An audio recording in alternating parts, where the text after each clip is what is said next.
আবার আবরণের ভিতরে ফিরে আসতে হবে, তাহলে নারী তার হারানো সম্মান ফিরে পাবে।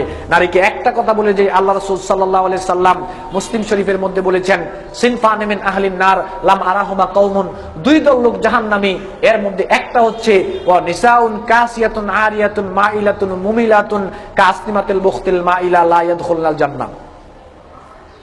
নারীর একটা টাইট ফিট বুরকাই নারীকে জাহান্নামে নিয়ে যাওয়ার জন্য যথেষ্ট। নারীর একটা টাইট ফিট বুরকাই নারীকে জাহান্নামে নিয়ে যাওয়ার জন্য যথেষ্ট।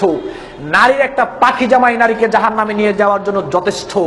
নারীর একটা পাতলা কাপড়ের জামাই তাকে জাহান্নামে নিয়ে যাওয়ার জন্য যথেষ্ট, যদি সেটা পরে বাহিরে বের হয়।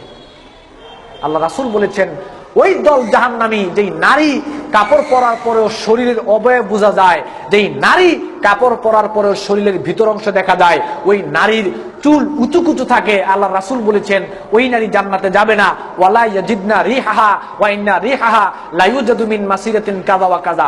ওই নারী জান্নাতে যাবে না তো যাবেই না, এমন কি নারী জান্নাতের ঘ্রাণও পাবে না, অথচ অনেক দূর থেকে জান্নাতের ঘ্রাণ পাওয়া যায়।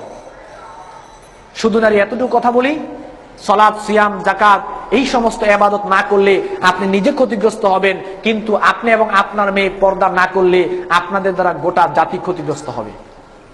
যতগুলো পুরুষ আপনার বেপরদার কারণে গুনাহ করবে, তার সমান সমান গুনাহ আল্লাহ রাব্বুল আলামিন আপনার আমলনামায় লিখে দিবেন। হাদিস বুখারী মুসলিমের, ওয়া মানিত্তাদা বিদআতান দালালাতান লা ইয়ারদাহাল্লাহু কানা আলাইহি মিনাল ইসমি লা ইয়ানকুসু যালিক মিন আসামিম শাইআ।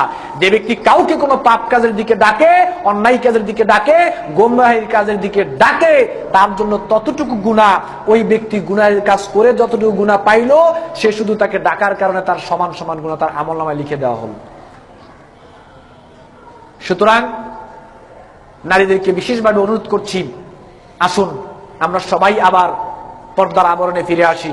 পর্দার ভিতরে